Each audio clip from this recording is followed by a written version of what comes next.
Ok, estamos ao vivo, já está funcionando isso. Vamos entrar ao vivo aqui, mais uma live do Conde, pelo YouTube, ao vivo pelo YouTube e também pelo Facebook. Saudações a todos vocês, tá tudo bem? A gente vai começar hoje eu estou num ambiente diferente aqui, testando um novo layout, um novo estúdio, e ainda está em teste, tá? Daqui a pouco eu vou mexer um pouco nesse layout aí. Sugestões, por favor, né? Eu tenho aqui a companhia do Lula aqui atrás hoje, né? Um cartaz raro que eu tenho do evento em Brasília, pedindo Lula livre, está aqui atrás, está um reflexo da luz dele aqui. Então ele vai fazer companhia para a gente hoje, sobretudo hoje. E depois eu vou mudando esse layout. Vamos ver o que a gente faz com a live do Conde. Hoje, conversando com o Leonardo Tucci, eu falei assim, pô, tô pensando em mudar. Ele falou, não muda não, tá legal aquele lá. Tá legal, eu também acho. Então, na pior das hipóteses, eu vou replicar aqui aquele layout com a estrela e tal, porque tudo isso é semiótico, né? Tudo isso produz sentido. Para mim é muito importante isso, né? Que a gente tenha elementos compondo aí a nossa imagem numa transmissão, enfim, com as nossas referências culturais, aquilo que a gente gosta. Tudo isso, para mim, é muito importante. Sabe o que eu acho muito importante? Vou falar para vocês. Conhecer a casa de uma pessoa é muito importante. Por isso que essa coisa da transmissão, das lives, enfim, dos hangouts pelo YouTube, pelo Facebook, são tão legais. Porque você conhece a casa da pessoa, você conhece a biblioteca dela, você conhece, enfim, os elementos que ela tem, enfim, vaso, as questões de arte, os quadros. Eu acho que conhecer a casa da pessoa, para mim, é uma das coisas mais sensacionais. Eu já falei isso para amigos queridos meus, quando eu os visito, evidentemente. Você conhece a casa da pessoa, você conhece a pessoa. Você vê a maneira com que ela organiza ou desorganiza as coisas, como a disposição dos objetos, se tem animal, se tem bichinho, planta. Tudo isso revela muito mais de uma psicologia, de um caráter, de um espírito, do que o discurso, né? É incrível isso, né? Supera o discurso. Os elementos, quer conhecer uma pessoa, vá na casa dela, conheça o que ela tem lá, as coisas que ela preserva, que ela sustenta, que ela gosta, e você vai conhecer muito mais essa pessoa do que ela explicando para você quem ela é, e evidentemente o convívio vai te dizer todas essas coisas. A gente está num momento subjetivo muito complicado, porque a política afeta tudo isso. A política é muito maior do que os políticos, né? Então, a gente tem pessoas, tem amigos de longa data que caíram nessa espiral de ódio, até familiares, né, que caíram na espiral de ódio, a gente tentando, né, sempre. Eu me lembro de 2014, a gente tinha muito jeitinho para falar com essas criaturas que adoravam, por exemplo, xingar a Dilma de tudo que é nome, a Dilma Rousseff, né? Tinha amigos meus assim que xingavam a Dilma de vaca, de puta, assim, o tempo todo. Então, eu acho que eu fui permissivo, eu deveria ter cortado ali. Eu demorei alguns anos para cortar esse tipo de convívio, porque não cabe para mim, né? Uma coisa, é a mesma coisa que a pessoa xingar você, sua família, seu filho, de alguma coisa nesse nível. Quer dizer, não cabe. Inclusive esse regime insultuoso que imperou e impera contra o PT, contra a esquerda, contra o segmento democrático, contra os artistas, contra os museus, enfim, contra qualquer tipo de respiro de civilização que tem nesses segmentos aí estranhos, devem ser rechaçados imediatamente. Acho que um dos erros que nós cometemos, que eu cometi, foi deixar esse tipo de discurso como se fosse, bom, a pessoa tem problema, deixa ela falando sozinha. Ela, não posso deixar falando sozinha. Eu tenho que dar um coice nessa pessoa. Um coice retórico, evidentemente. Eu tenho que dar um coice nessa pessoa. Tenho que cortar essa pessoa da minha vida. Uma pessoa que fica xingando, enfim, agentes públicos, nesse nível de ódio e violência, sem nenhum tipo de argumento, sem nenhum tipo de lastro, sem nenhum tipo de comprovação de nada, embarcando numa violência explícita por pura catarse, por puro, né, assim, linchamento, né, política do linchamento. Assim que lincharam Maria Madalena, né, que apedrejaram essas histórias bíblicas que a gente conhece. A coletividade tem esse lado que é violento e assassino, né? É por isso que é importante domar a coletividade em prol dela mesma, da própria coletividade, da sobrevivência das pessoas. Porque se você colocar o ódio ali, aquilo se alastra como uma faísca, como um... É muito essa coisa do linchamento público, né? Nós entramos nessa espiral há alguns anos. Na época do Mensalão também foi assim. O Lula, com a sua inteligência e com a sua capacidade espiritual, também superou tudo isso. Emanou uma energia positiva e bonita para a população, que lhe apresentou uma gratidão, que foi a consagração dos seus governos.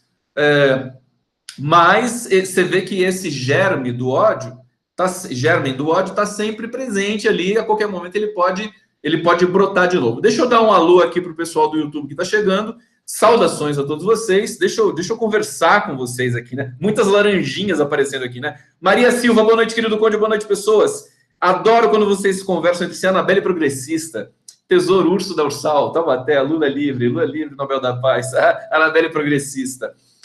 Deise Ribeiro, vem me visitar aqui em Belém do Pará, Conde. Eu vou, é claro que eu vou. Eu estou num ritmo de trabalho muito forte, mas a ideia de viajar ao Brasil com o Pocket Show da Existência Democrática está absolutamente de pé, e eu só estou esperando. Nós temos aí alguns eventos fortes nas próximas semanas que eu tenho de participar em São Paulo, e depois disso eu vou montar. Eu quero ir, tem Belo Horizonte, tem Curitiba, tem a vigília do Lula que eu tenho de ir lá também, quero ir lá, fazer companhia, enfim, tá lá junto, tá o mais próximo possível do Lula.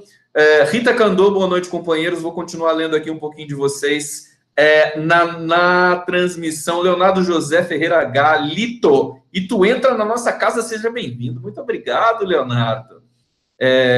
Muitas laranjinhas aparecendo. Eu tô com o meu gorro, com a minha carapuça laranja, né? Eu vou dar essa carapuça aqui pro Fabrício Queiroz, né? O Fabrício Queiroz desapareceu, evaporou, né? A imprensa não quer nem saber do Fabrício Queiroz. Que coisa impressionante, né? A nossa imprensa é uma coisa assim, é um caso clínico, né? Acho que a gente teria de observar a imprensa brasileira, Folha, Estadão e Globo, assim como casos clínicos.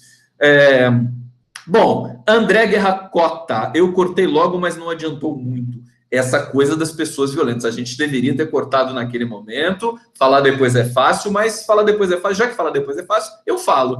Nessa questão, acho que eu me concedo esse direito de falar depois.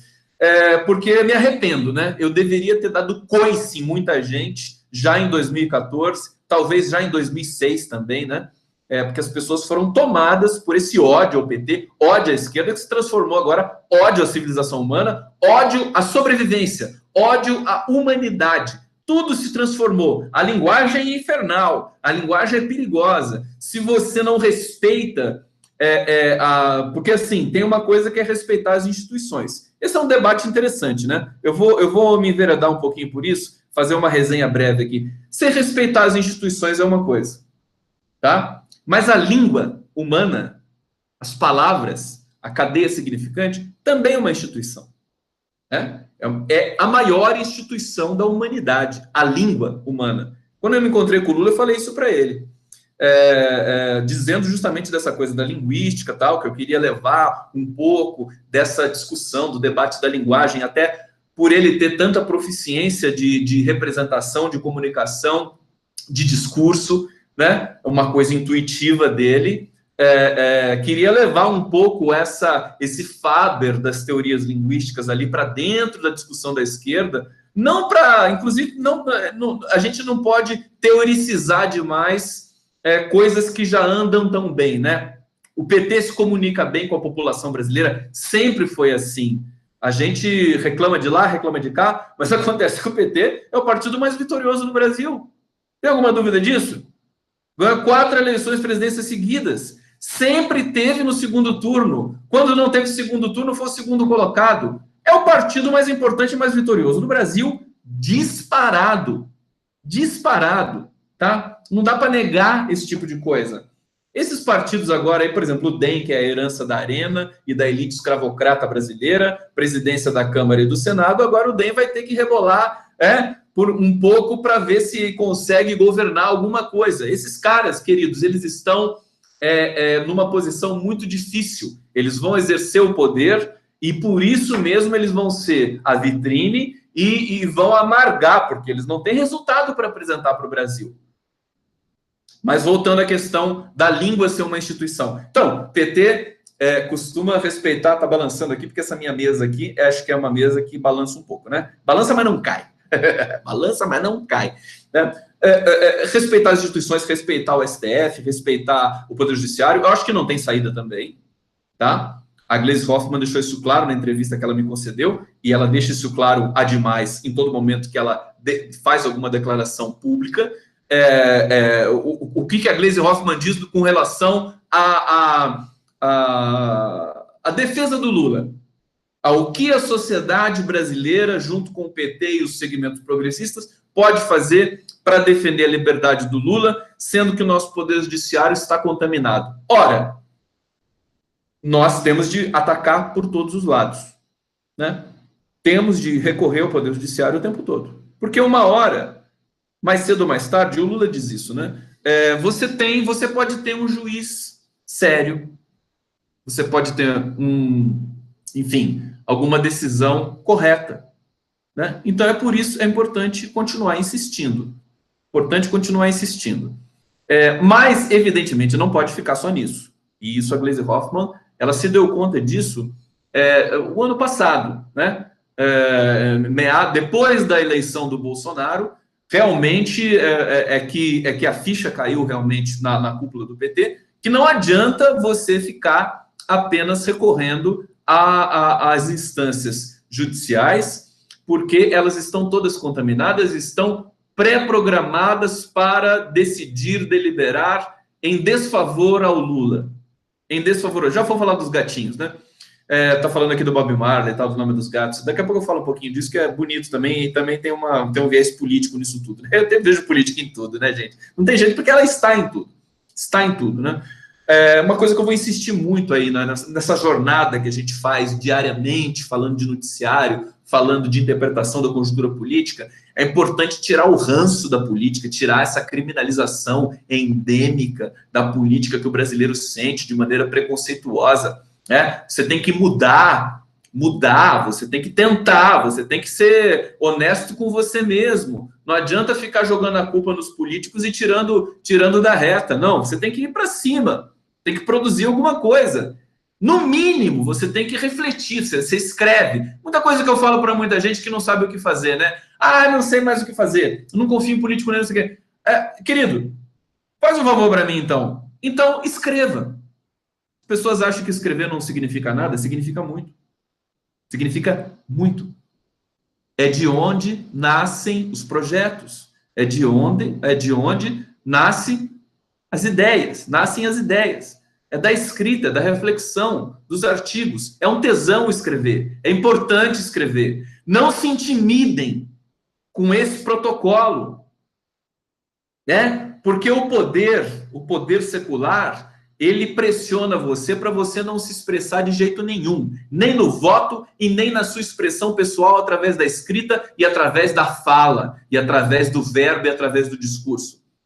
Então, eu recomendo, né? E nós temos as redes sociais. Veja que o preconceito contra o textão de rede social é uma replicação, nada mais nada menos do que a reprodução de poder eterna. E está no próprio marxismo isso. Você critica o textão porque você não quer que ninguém fique refletindo ali sem autorização prévia. A pessoa tem que ter autorização prévia. Não é assim. Inclusive, você tem o direito de errar também. Então, produzam textões. Isso é importante. Esse é o início da minha atividade como jornalista e como alguém que, enfim, conduz algum tipo de discussão pública. É o textão de internet. É genial, é um gênero. Quando eu estava em sala de aula, dando aula para o ensino médio, ensino fundamental 2, eles adoravam quando a gente falava de textão. Eu levava textão para eles. Porque é um gênero diferente, é um regime de produção de sentido diferente de um artigo de jornal, de um texto aleatório, de um comentário solto, de um articulista, de um texto de um articulista de jornal. É diferente. O textão é poderoso, poderosíssimo. Inclusive, a linguagem é o gênero que tem muito mais densidade e poder de dicção que esse regime antigo e envelhecido dos artigos de opinião. Né? O textão é mais poderoso do que isso. Eu fico muito atento com as pessoas que escrevem textões no Facebook, porque é extremamente corrosivo, é extremamente poderoso. E dali nasce, enfim, e tem um caráter literário também, né?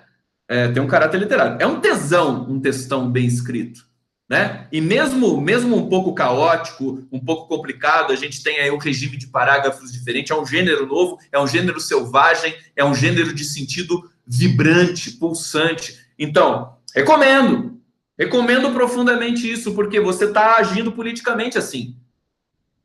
Tudo bem? Bom, só para concluir essa resenha inicial com relação às instituições. Então, o PT age por todos os lados. Eu acho que é essa, inclusive, a ação política que pode ter,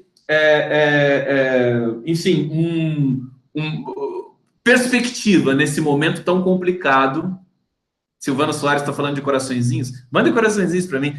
Tem uma coisa aqui nesse estúdio novo que eu montei, que são coraçõezinhos. Ó. Esse aqui é o último coraçãozinho que eu coloquei de arame que está aqui entre os quadros que eu pendurei. Coraçõezinhos, por favor, né? Também é legal o coraçãozinho. Coraçãozinho. Então, qual que é a estratégia com perspectiva de minimamente de algum sucesso político e de conquista de espaço político? Você não pode se eu já disse isso em outras lives, né? Produzir o elixir. Tem um eco essa sala, né? Já o Sr. Romão tá percebendo? Pois é, eu tenho que fazer o isolamento acústico aqui, né? Tá muito forte o eco. Muito eco. Cara pálida. Bom, mas eu tenho um ar-condicionado aqui. Você tem aí? Tem um ar-condicionado agora aqui. É por isso que eu vim para essa sala, tá? Quero dizer para vocês o seguinte. Não existe uma estratégia perfeita. Esse é o ponto. Sobretudo nesse momento. Nós precisamos, a esquerda progressista, produzir ação em todo o campo. Né? Não existe o elixir mágico para derrotar o bolsonarismo. Não existe o elixir mágico. Se você tem não pode responder ao Bolsonaro, não pode falar de Jerusalém. Beleza, então não fale de Jerusalém, mas não pode ficar só nisso. Tem que fazer mais coisa, tem que propor alguma coisa, tem que confundir o inimigo, tem que ir para cima. Tem que trazer uma pauta, tem que insistir, inclusive na política tradicional, realmente, de insistir num debate com relação, por exemplo, à questão da saúde mental no Brasil, que agora está sob risco, com todo esse conjunto de atraso que, de uma maneira espantosa, emana desse governo, assim, que não é uma piracema, né? É uma coisa impressionante, quer dizer, eles têm o poder de produzir um retrocesso obtuso em todas as áreas do governo.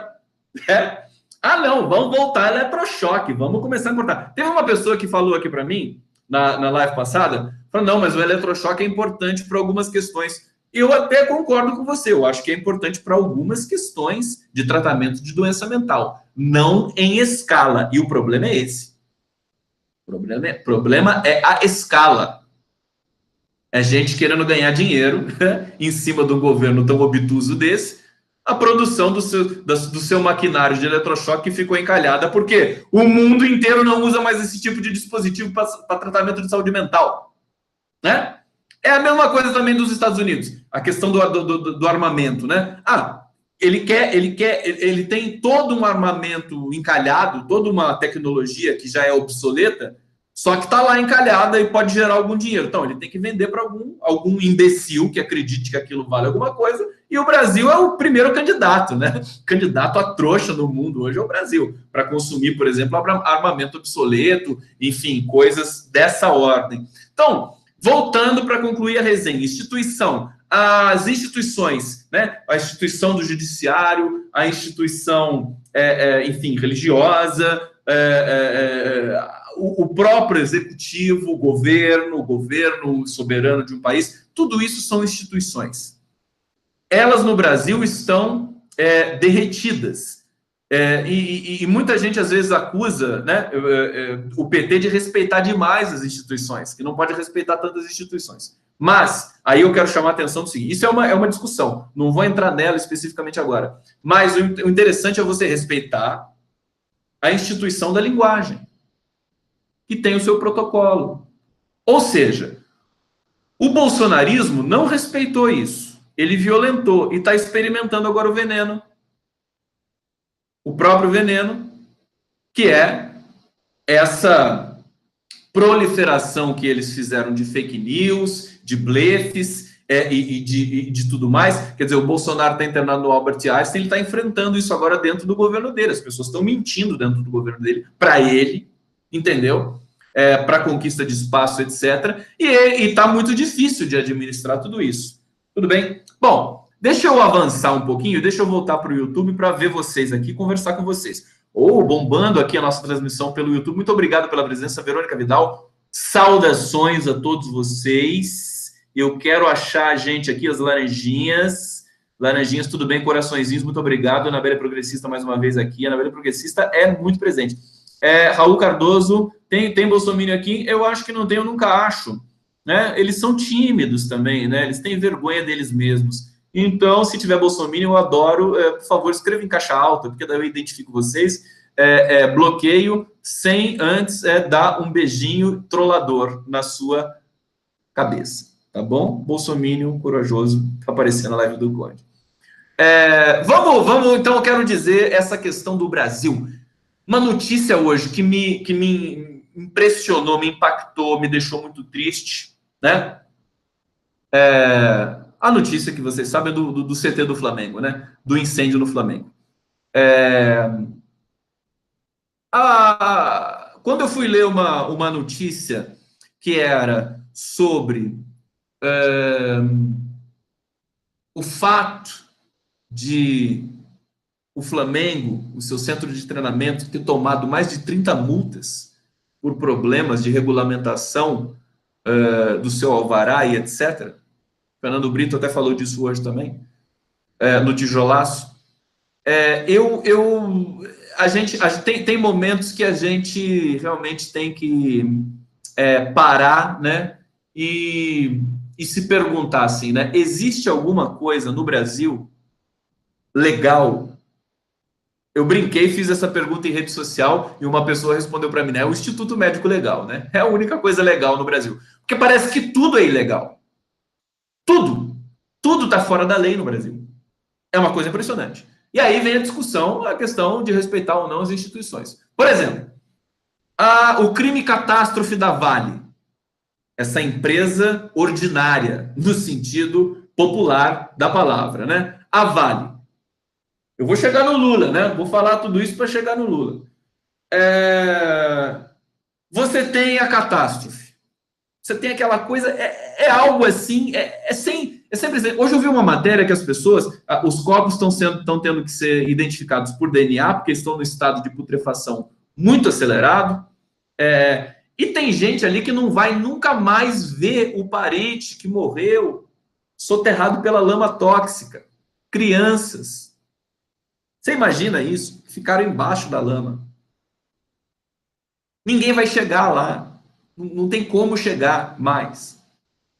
Tanto que você tem aí, acho que 174 corpos, já 150 mortes identificadas e mais 190, alguma coisa assim, de desaparecidos. Os desaparecidos, quem são os desaparecidos? Ora, são aqueles que estão embaixo da lama.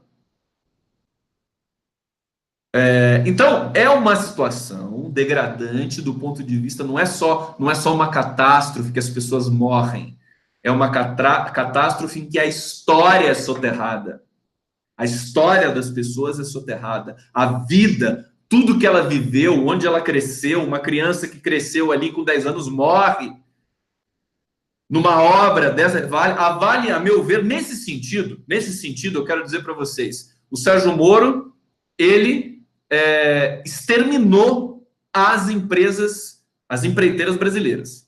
Odebrecht, Camargo Correia, enfim, todas as grandes empreiteiras brasileiras que conquistavam espaço no mundo inteiro, foram exterminados pelo Sérgio Moro por essa operação fraudulenta do Sérgio Moro chamada Lava Jato, que fez o Brasil retroceder na percepção de corrupção.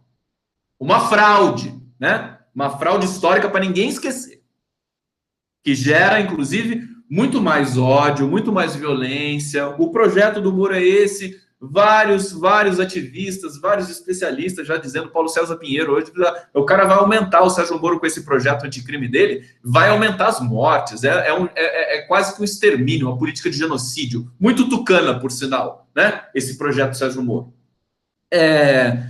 Então, o que a gente fica sabendo logo depois de uma tragédia, de um crime como aquele da Vale?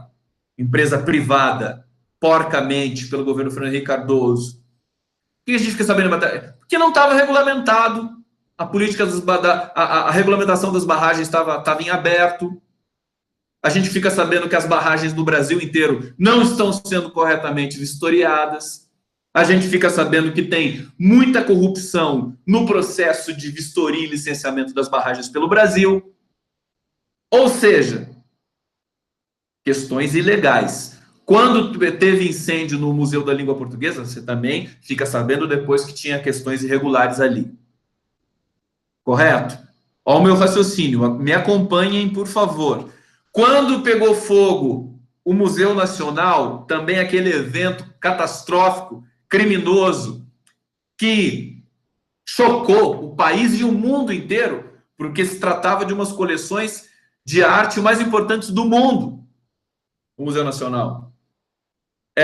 A gente fica sabendo também depois que não tinha alvará de incêndio, que não tinha certas questões, certos protocolos obrigatórios que a prefeitura exigiu e não teve recíproca, não teve o retorno. Então, eu pergunto para vocês, e no CT do Flamengo, a mesma coisa. 30 multas, não podia construir um alojamento no lugar que estava só autorizado para ser estacionamento.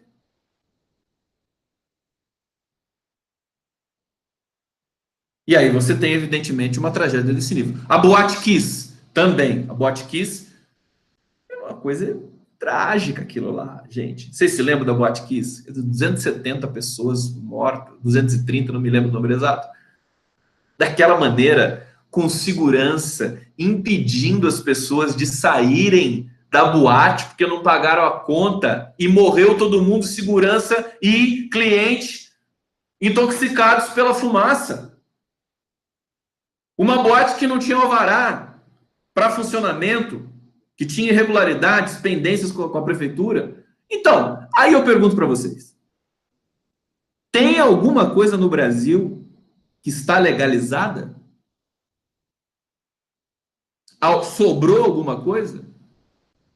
Porque eu acho que se a gente for em qualquer estabelecimento desse país, grande ou pequeno,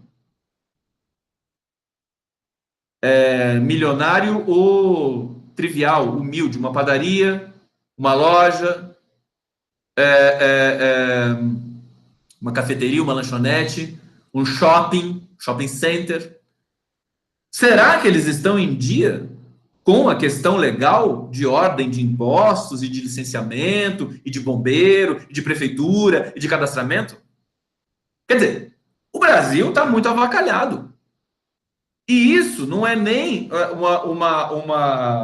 a meu ver, tá? Vou entrar um pouco mais, vou avançar, cavocar um pouco mais esse problema, uma questão exclusivamente decorrente do golpe do Temer e do PSDB. Eu acho que isso também já vinha, acho que pelo menos antes, nos governos Dilma e Lula, se combatia porque, veja, isso é cultural brasileiro. Como é que os governos democráticos Lula e Dilma combatiam a fraude? Que a fraude você combate, você precisa de política.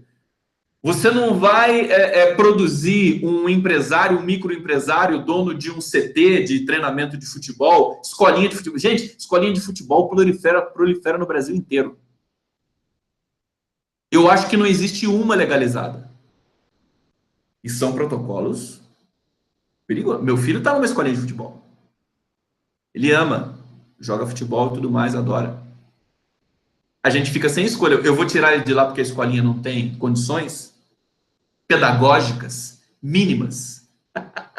Não tem! A fato é que não tem. Mas aí, a gente... Bom, as próprias escolas particulares, tudo, se você pegar tudo no Brasil, carece de dimensão regulamentar.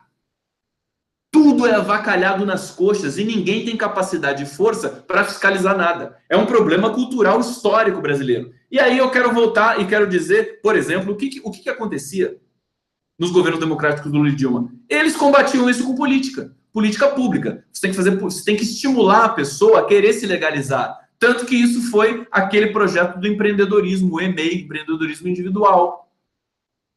Para você se legalizar, por exemplo, o João Romão está falando aqui da gambiarra, né? Mas você combater a gambiarra, para você poder desburocratizar, porque o Brasil é muito burocratizado também, e isso assusta as pessoas. É muito complicado você tratar de toda a regulamentação de um negócio que você abra. Por isso que você tem essa má vontade, digamos assim, dos empresários, dos microempresários, dos pequenos empresários, com relação ao poder público, ao Estado. Por isso que eles detestam o Estado, porque é muito burocratizado e tudo mais. E eu estou para dizer para vocês que você teve avanços muito, muito sérios nisso. E você promoveu... O que o governo Lula e Dilma promoveram no Brasil? O que eles promoveram no Brasil? Justamente a formalização de muita gente. Era um processo invertido.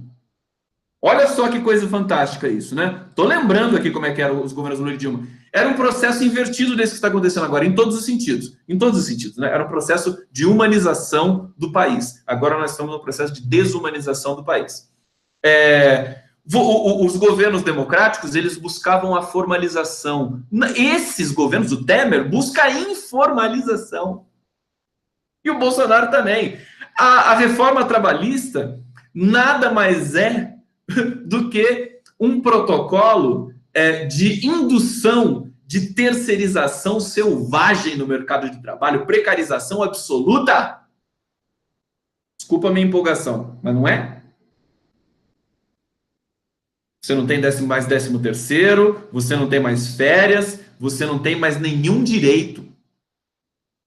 Trabalhador jovem, idade madura ou no fim de carreira, a questão da previdência também, não tem mais nenhum direito.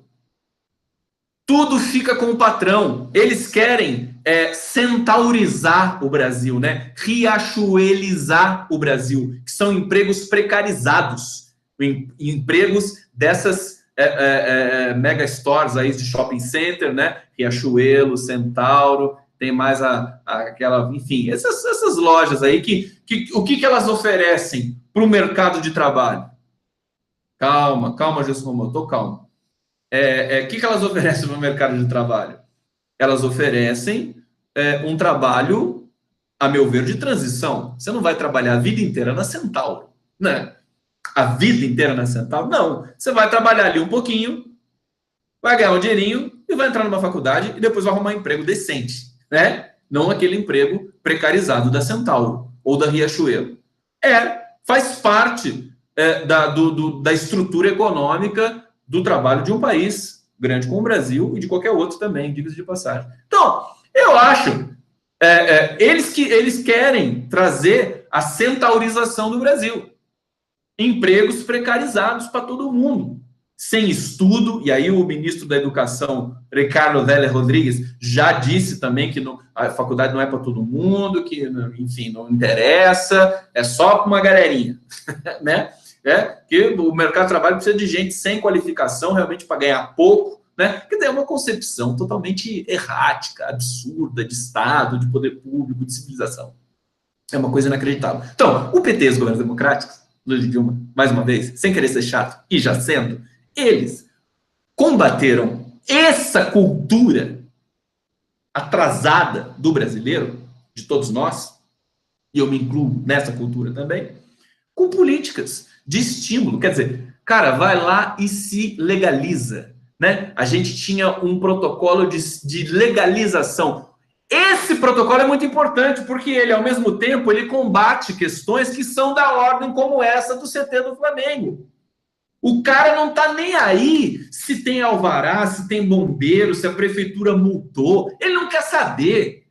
Ele liga, ele conversa, passa uma conversa aí no gabinete da secretaria da prefeitura, fala, não, já vou resolver. E é tudo assim.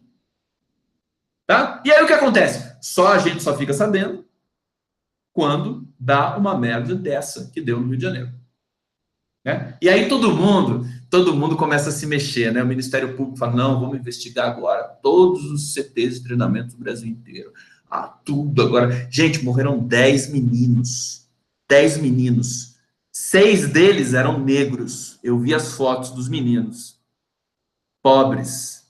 Quem joga no Flamengo, categoria de base de um time como o Flamengo, menino pobre da periferia, que é bom de bola, porque playboyzinho não sabe jogar bola, né? Playboyzinho não sabe nem... Coitado, playboyzinho, nada, não consegue nada. Intelectualmente, também, né? A mesma coisa. Você pega o raciocínio do garoto do morro, garoto da periferia, que é craque de bola, é o mesmo raciocínio, porque jogar bola, queridos, não é uma coisa assim, é um trabalho também intelectual. Vocês acham que não? O cara tem que saber como é que pega na bola, o jeito que ele vai colocar o pé na bola, a força que ele vai dar, a curva que ele vai dar na bola, o drible, a ginga, né? A velocidade, a cadência, tudo isso demanda inteligência. Playboyzinho do Leblon não sabe fazer isso. Ele não sabe fazer isso e também não sabe produzir o trabalho intelectual que ele acha que sabe, né?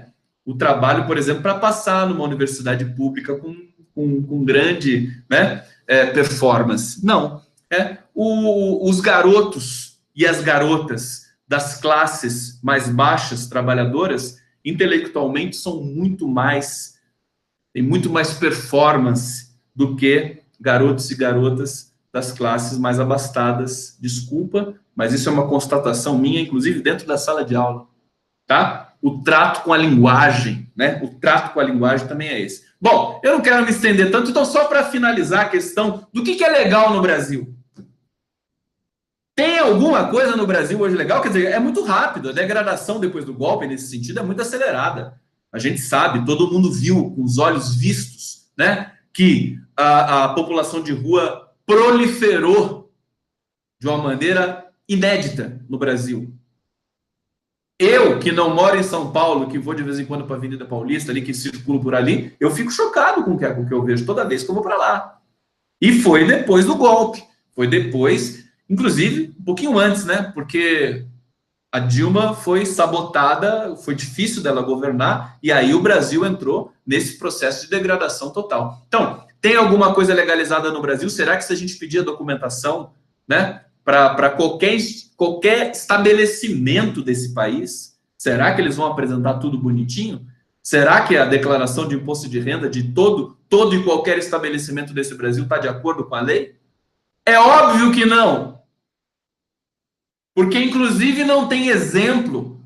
Porque a nossa classe política frauda tudo que vê pela frente. Por que o povo brasileiro trabalhador, microempresário, vai querer produzir alguma coisa, digamos, dentro dos limites rígidos e completos de uma lei, de uma regulamentação do seu negócio? Não vai querer fazer isso. Então, veja, nós temos um problema grave nesse momento. E a tendência de você ter mais acidentes, incêndios, desmoronamentos, né? Por exemplo, em São Paulo é emblemático, né? Em São Paulo é emblemático. Eu vou falar de São Paulo. Não me deixem esquecer, deixa eu só dar um rolê aqui no YouTube. O país está no avesso, Ivana Amaro dizendo assim, 17 Queiroz, milícia ladrões, país nas mãos dos milicianos, fora Moro corrupto e agente da CIA, concordo com a Andréa Malta. Ana Clara, Lula livre urgente, o Brasil está desmoronando, insano, não dá mais. O que será do imposto de renda em 2019? Pois é, a gente vai ter problemas gravíssimos, a população está sem dinheiro, sem salário, desemprego altíssimo no Brasil, está na faixa dos 13%, mas nós temos aí problemas graves também de aferição estatística. O IBGE também foi totalmente aparelhado depois do golpe.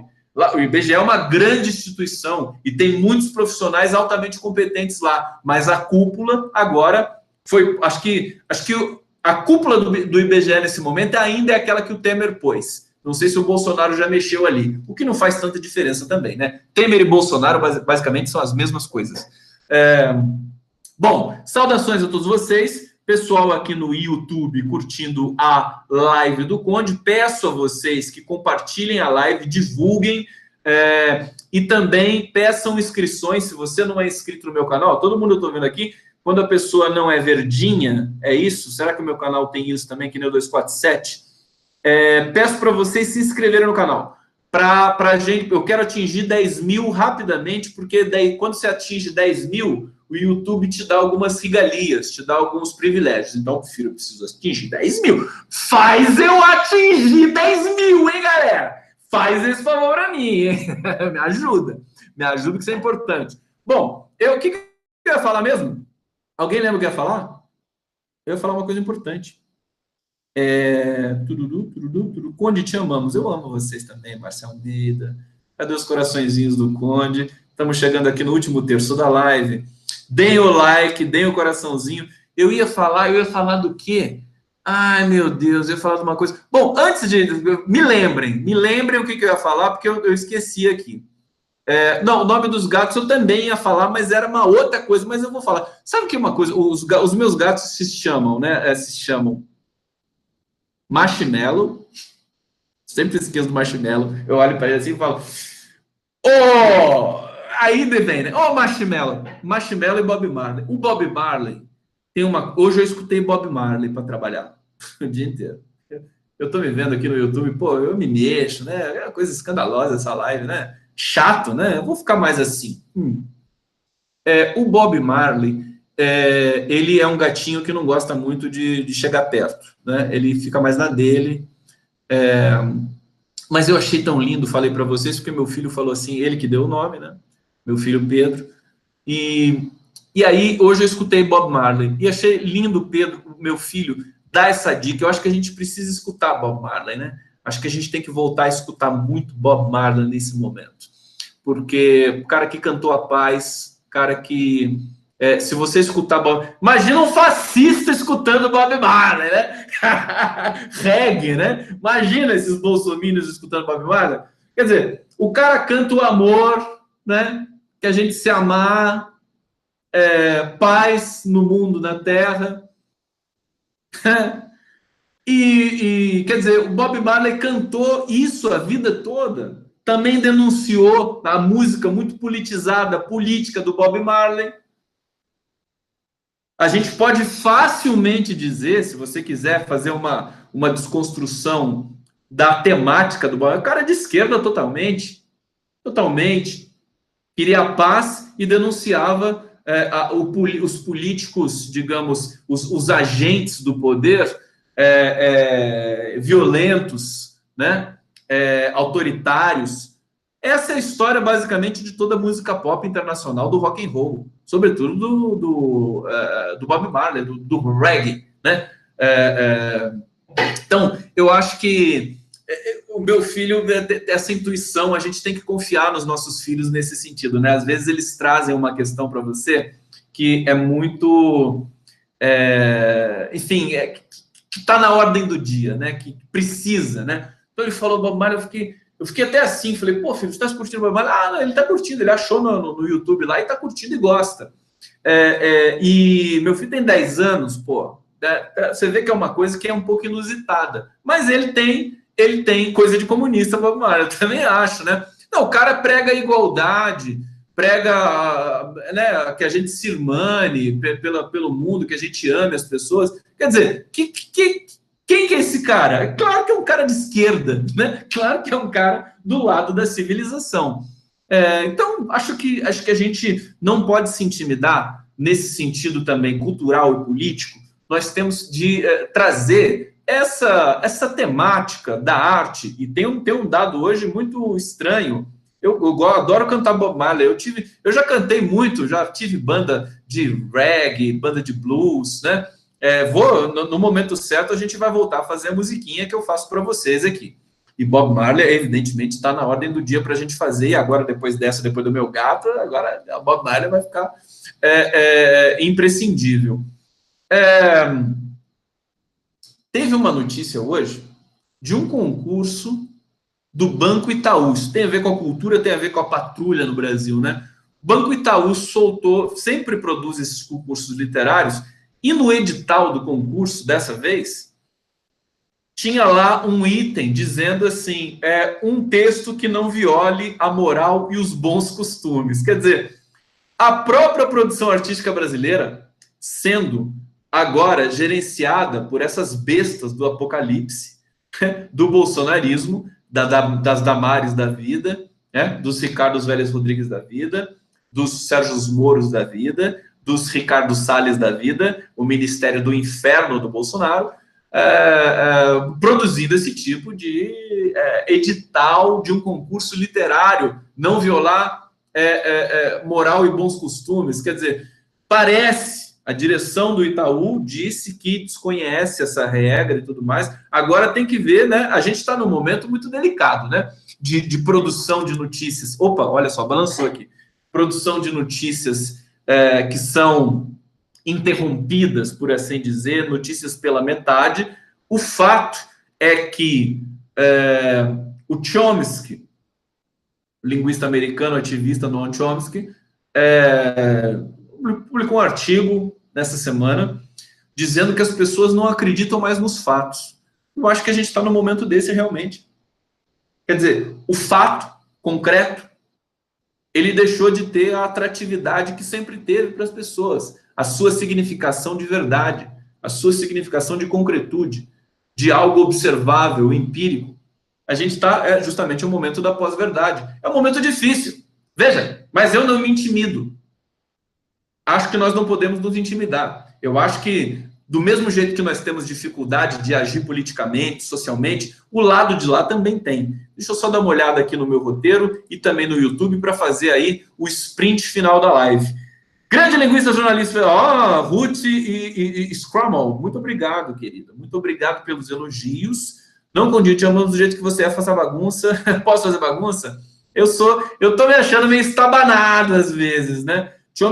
Chomsky está errado. As pessoas não têm acesso aos fatos. Bom, a gente pode discutir isso, realmente. Eu não li o artigo do Chomsky. Eu vi assim por cima só, né? Mas, em linhas gerais, ele diz isso, né? Que as pessoas não estão conseguindo chegar nos fatos, mas talvez você esteja certo. Talvez o Chomsky, inclusive, tenha dito até isso, né? Eu acho que é a questão da pós-verdade, realmente, que nós estamos vivendo, mas acho que é um intermezzo, é um lugar de passagem, e quem resistir a isso, quem conseguir sobreviver espiritualmente a essa provação que nós estamos passando agora, internacional, mundial, Bolsonaro no Brasil, Donald Trump nos Estados Unidos, de uma, enfim, truculência, né, de uma negação da civilização generalizada, quem conseguir sobreviver, e isso tem prazo de validade, tá? Já disse aqui, quem conseguir sobreviver vai sair mais forte depois disso. Tá? Por isso que eu peço para vocês não se deixarem envergar por um desafio histórico que é muito grande, mas que não vai tomar o lugar da civilização. A civilização, a rigor, com toda a pulsão de morte que nós possamos ter, nós temos também a pulsão de sobrevivência, pulsão de vida. Então, o tecido social também quer se perpetuar, quer viver. Então, acho que a gente precisa também dar uma chance para essa dimensão. Tinha um comentário tão legal aqui, deixa eu ver se eu consigo recuperar aqui no YouTube.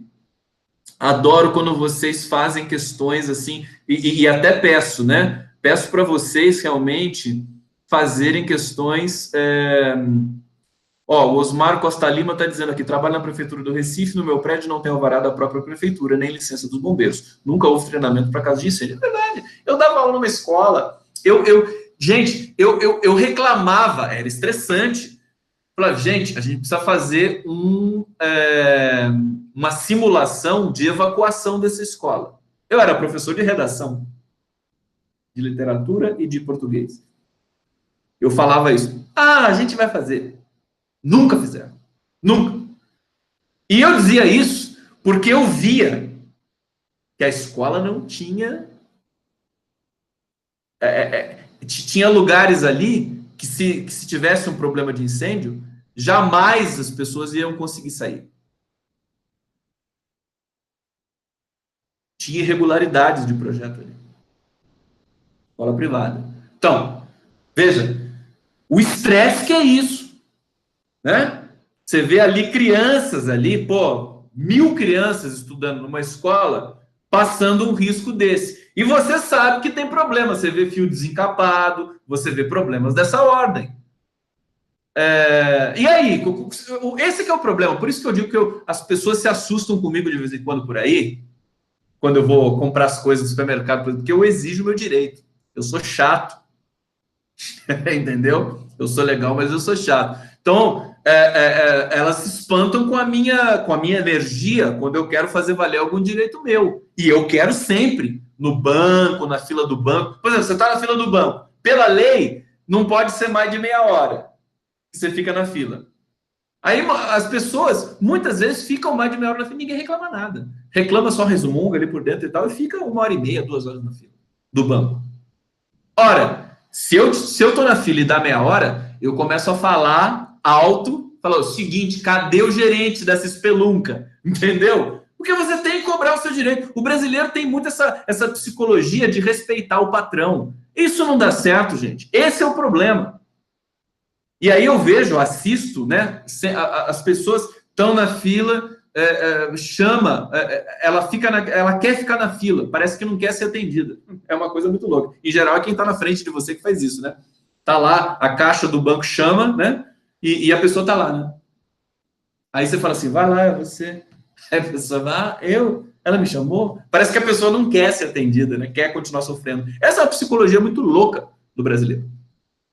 Parece que ele quer, de uma certa maneira, continuar na sofrência, porque acho que a sofrência, né, essa subserviência, esse papel de escravo que o brasileiro gosta tanto de fazer, dá a ele uma espécie de salvo-conduto espiritual. Não, eu sofro muito, eu apanho muito, né? Então eu sou uma pessoa boa, que vai para o céu. Será que é isso? Pode ser. Talvez um Max Weber aqui para escrever. O Haddad é um leitor de Max Weber, né? A questão dessa energia católica, espiritual, né? Do brasileiro com relação à sua posição social subserviente e subalterna, sempre pedindo licença, sempre abaixando a cabeça. Esse é o Lula, né? Esse é o problema do Lula, porque o Lula faz esse trabalhador, essa personagem histórica brasileira que abaixa a cabeça para tudo, levantar a cabeça. E isso é assustador. A elite não aceita isso. A elite não aceita que uma empregada doméstica, uma diarista, né, na casa da patroa, né, comece a querer, por exemplo, alguma coisa a mais do que simplesmente cumprir o seu horário e receber seu saláriozinho. Aí se uma diarista fala assim para a patroa que quer fazer uma faculdade. Mas como fazer uma faculdade? Você tem que limpar o meu chão. Né? Então, esse ímpeto do Lula, por isso que o Lula está preso. Essa é a lógica que aprisiona o Lula, e todos nós sabemos disso e falamos disso o tempo todo. Ele liberta as pessoas dessa escravidão espiritual, política, que nós todos temos dentro de si. Né? O brasileiro tem isso porque são muitos séculos de subserviência e escravidão. Então, essa lógica, tanto é... a minha conversa com o Rogério Skylab, que ainda está inédita na TV 247, nós vamos subir na semana que vem, mas está no meu cardápio, no meu canal, se vocês quiserem ver, a Desentrevista, né? Meu papo com o Skylab é Desentrevista. Skylab, beijo para você, sei que você assiste a live. O Skylab tem, por isso que eu acho interessante, porque ele é um cara que está conectado com a arte, com a literatura, e ele tem outras intuições com relação à cena política brasileira. Então, a gente avançou muito em alguns pontos ali importantes. Por exemplo, ele cunhou um termo chamado lulismo selvagem. É interessante explorar esse tipo de conceito, porque os governos democráticos Lula e Dilma provocaram uma mudança muito grande na psicologia do brasileiro, porque a partir daquele momento o Brasil virou outro país. Nós tivemos o ingresso de 40 milhões de pessoas que estavam excluídas do sistema brasileiro, né? E isso teve um custo. Esse é o custo. Bolsonaro é o custo de você trazer tanta gente para o sistema, para a discussão, para a soberania política, para o almoço, janta, almoço, café e janta, 3 refeições por dia, né? A soberania também alimentar do brasileiro, importante, dignidade. Isso gera um outro tipo de massa, traz uma herança, né, negativa também, histórica. Nós temos de ver esse ponto. Nós temos de ver porque tudo isso nos levou para um golpe de Estado. Não adianta só ficar explicando também, lambendo ferida. Eu digo assim, né, lamber demais a ferida dá uma dermatite de contato. Você tem uma infecção, né, se você lamber muito. Então, a gente lambe a ferida, mas não pode lamber muito. Se ela cicatrizou, então a gente já pode começar a fazer outra coisa com a nossa língua. Por exemplo, falar alguma coisa que preste. Tá? Então, eu entendo que não adianta também, a gente tem que mudar, até para chacoalhar nossa compreensão da nossa cena política. O que levou a gente para esse momento? A própria, é uma questão paradoxal, a própria soberania conquistada por governo democrático do Lula e Dilma, ela provocou um assanhamento da população brasileira, né?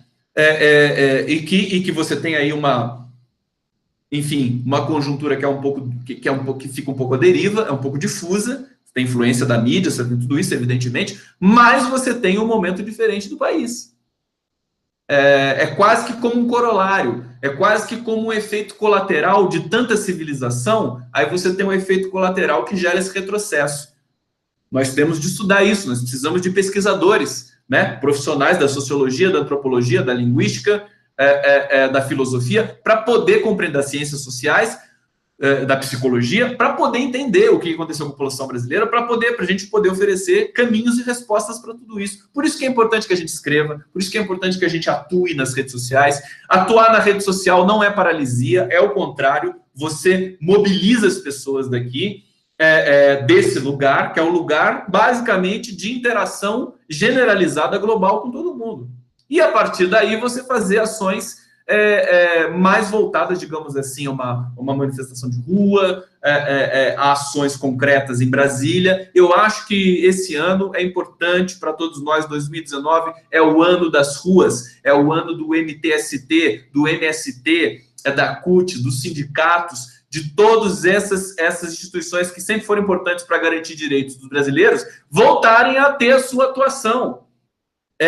O Brasil, ele ainda não acabou. A gente tem a condição de recuperar uma parte do Brasil.